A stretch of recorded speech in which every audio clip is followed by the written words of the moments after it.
Welcome to Let's Talk, your journey to entrepreneurship with Lady Dr. D, the podcast where dreams turn into reality and the world of business is demystified. I'm Dr. Dorothy Brown, your guide on this exciting adventure into the heart of entrepreneurship. In today's episode, Dr. Deidre Reid-Thomas, former high school chemistry teacher and now the visionary founder of ThomasEd Learning Center, shares her journey. Dr. Deidre Reid-Thomas is a former high school chemistry teacher turned holistic education innovator and visionary founder of ThomasEd Learning Center. With over 20 years of experience in education and leadership, she has dedicated her work to transforming how students engage academically and emotionally. Through her signature Voice of Calm framework and creative tools like periodic affirmations, Dr. Reid-Thomas empowers learners, families, and educators to redefine success in and out of the classroom. Dr. Reid-Thomas is inspiring to me. I've known her for centuries, and you are going to thank me later for introducing her to you. Without further ado, Dr. Reid-Thomas, tell us a little bit about how this journey started for you. What was that spark that inspired you to take your walk down this journey? Well, first of all, thank you for having me on your podcast. And this definitely has been a journey. One of the first things that I would go back to is when I was in middle school and high school, I wanted to do medicine. And so my dream was to be a pediatric emergency doctor. I remember that. And I volunteered at Joe DiMaggio Children's Hospital. I was a candy striper. And I actually asked them, I'm like, I don't want to be in the cafeteria. I don't want to do any of that. I said, I went to the emergency room and I said, can I volunteer here? And they were like, that's not the norm, but okay, no problem. And honestly, that's where it started. Just the love for medicine, the love for kids. And I went on to graduate from high school, went to University of South Florida where I was going to go ahead and do medicine. And then I changed my mind, just like that. It was so out of the blue. I woke up and I was just like, I don't think I want to be, that's not what I want to do. So I decided there was still a way for me to go ahead and work with kids and not necessarily be in medicine. And I come from a family of educators. My mom, my aunt, my grandaunt, my dad. I mean, so to say education is in the blood is like, it's there. So that's what I decided to do. Decided to go the path of education and kind of take that journey. So what was it that you think, maybe you haven't, but what do you think was that inspiration that made you make that switch and pivot from medicine into education?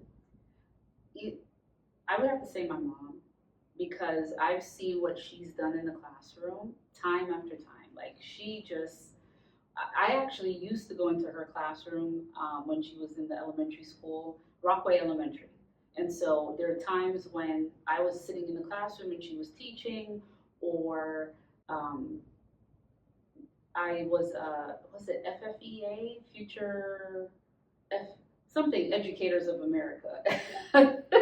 I was involved in that club. So I've seen education and what it can do and the lives that she's touched as an educator.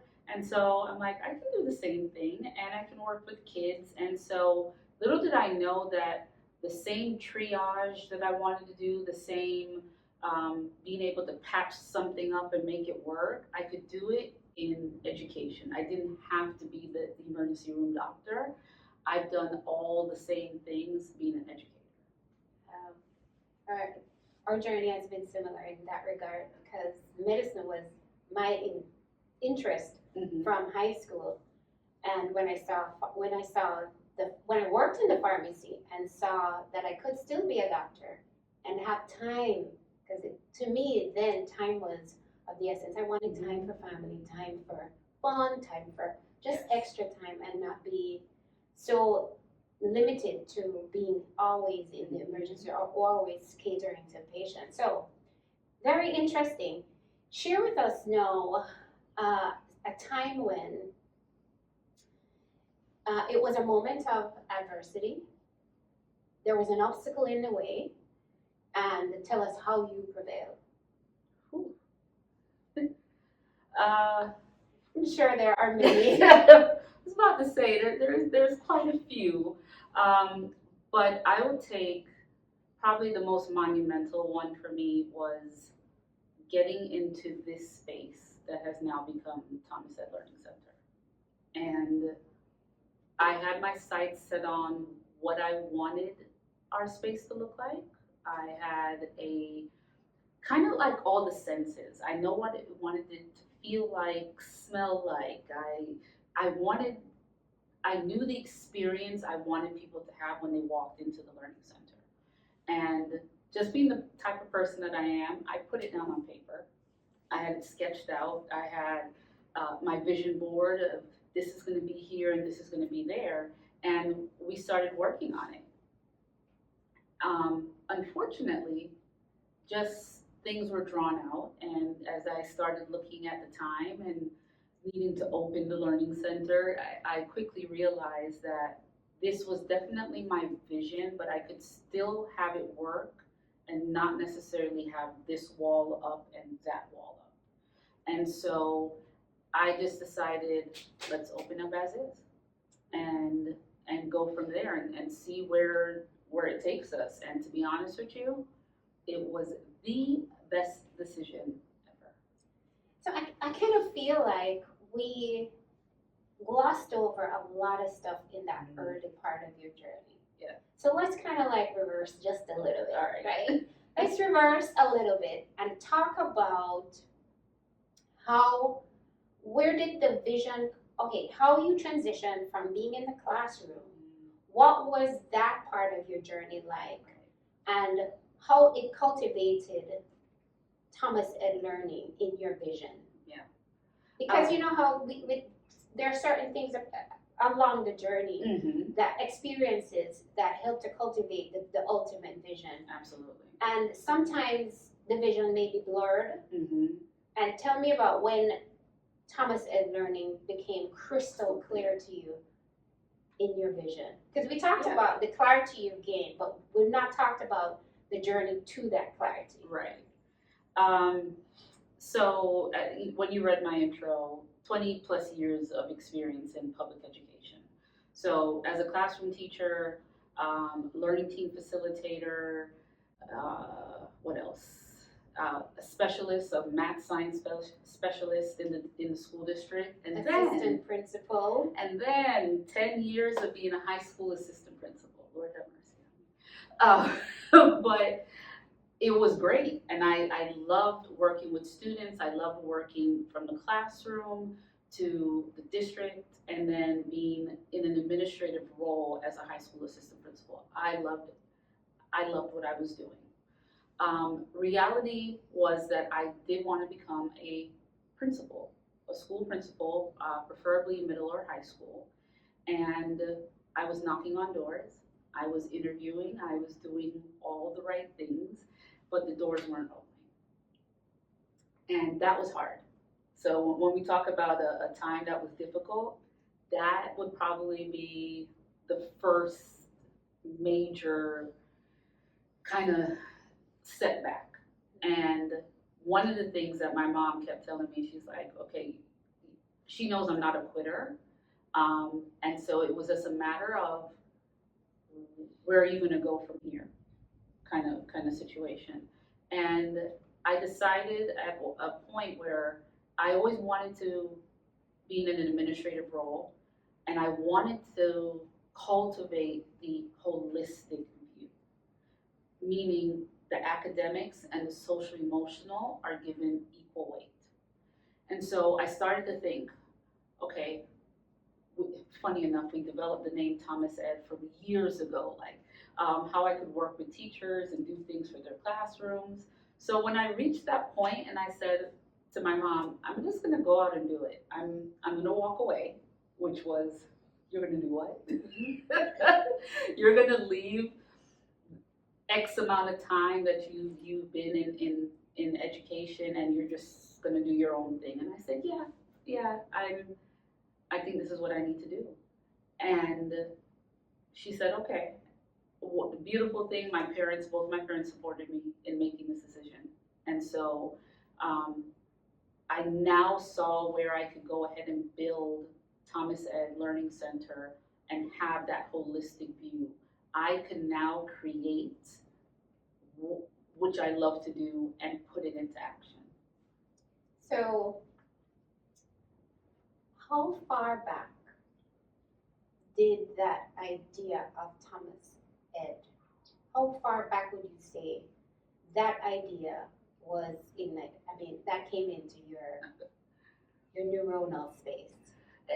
ThomasEd was probably high schoolish time frame, and reason being because I was always helping in the classroom. So when it came to bulletin boards, I could put together whatever. I would watch my mom do it. The creativity was flowing from then. My dad stepped into the education space and putting together his classroom, and I enjoyed that. I'm just like, okay, and we can call it ThomasEd. That's no big deal. It's had the name picked out, and so this was loosely. Very loose. You just threw it out loosely. Yeah. One day, way back in high school. Mm-hmm. Okay, and now fast forward to where we are now. When was ThomasEd realized? The date was 6/27 of 2022. When I said, okay, I'm gonna go for it, and I looked at my mom and I said, what do we call the business again? She said ThomasEd, and I went on to sunbiz.org, ThomasEd LLC, done. So your mom actually remembered Yes. when you coined the name. Yes. From high school days. Mm-hmm. Amazing. Mm-hmm. Amazing. Yeah. Awesome. So, it's, what would you say then is the most valuable lesson you've learned? Making this journey, it's almost like all the signs were there and God had to close some doors. Yes. So you could continue on the path to ThomasEd, right? So what would you say is the most valuable lesson that you've learned on this journey? Let go of perfectionism.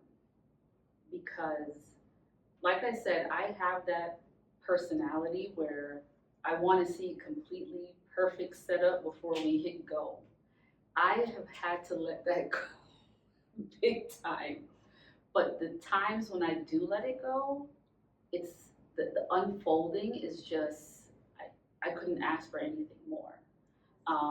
But definitely being able to say, it's not exactly what I put on paper, but it's good enough to go, and it still meets the standard that I want it to meet. Because one of the things I'm not gonna do is, if it doesn't meet the standards, I'm not gonna go for it. It has to have that particular level. But is it going at this point, at this exact moment that I'm launching? No, but it's here, and I can work with that. And then what develops from that? Now that's sweet. Yeah. That's sweet. So those are some great lessons, because for those of you on the other end of our presentation today, our discussion today, our setup was quite a challenge. We learned quite a bit there. Absolutely.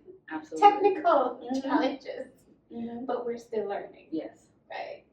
So, describe ThomasEd and the innovation that it is, and then let's talk about where do you see ThomasEd going and what direction you see it moving in. So ThomasEd is, again, it's a good mesh of academics and social emotional well-being, right? It's the holistic view of a child in grades 6 through 12. And so the Learning Center itself, we provide educational support services for students in that age group. And we do that through tutoring. We do that with after-school programming. I have what we call the 3 Ps, Pilates, podcasting, and photography. And the idea behind this is that students can tell their story in a way that they're comfortable. So if they are a visual person, then they're going to tell the story of the organization, a nonprofit, the community through the visual lens. If they're a speaker and that's what they thrive in, then podcasting is going to be their thing.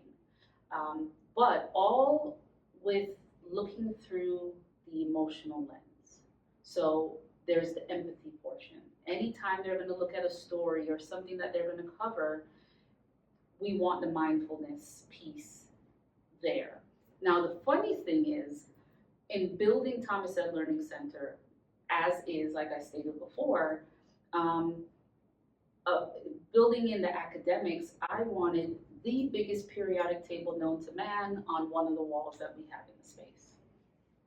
And no lie, I saw what I wanted at a store that a lot of people go to, and it said it was in stock and I couldn't find it. And I searched, I couldn't find it. We went online, couldn't find it. And so we actually ended up coming back into the space that same day, unloading the stuff from the car, and I looked at the wall, and it hit me at that point, if I couldn't find it, then I could build it. And that's exactly what I did. So the service side to ThomasEd Learning Center is the tutoring and what I discussed before in the after school programming, but we also have a product side. And it's kind of like the in-work action of academics and social emotional well-being, and that's called periodic affirmations. Tell us a little bit more about periodic affirmations, because let me tell you, when I saw your first Instagram post on periodic affirmations, and you know my background has chemistry, there's a lot of chemistry in my background, and you brought the periodic table to life for me. I'm like, where were you when I was studying? Because that would have catered to my emotional well-being too. But tell us more about periodic affirmations. So, being the chemistry nerd that I am, and I taught high school chemistry when I was in the classroom, I took the entire periodic table, all 118 elements currently, and turned those into positive affirmations that actually tie into the element and its characteristics itself. So one of the popular ones that I always give an example about is helium. I rise above challenges with lightness and grace. And if you know anything about helium and its properties, you know that it's lighter than air and hence it rises. And so the same thing can be applied to how we approach situations in everyday life. We can rise above situations with lightness and grace.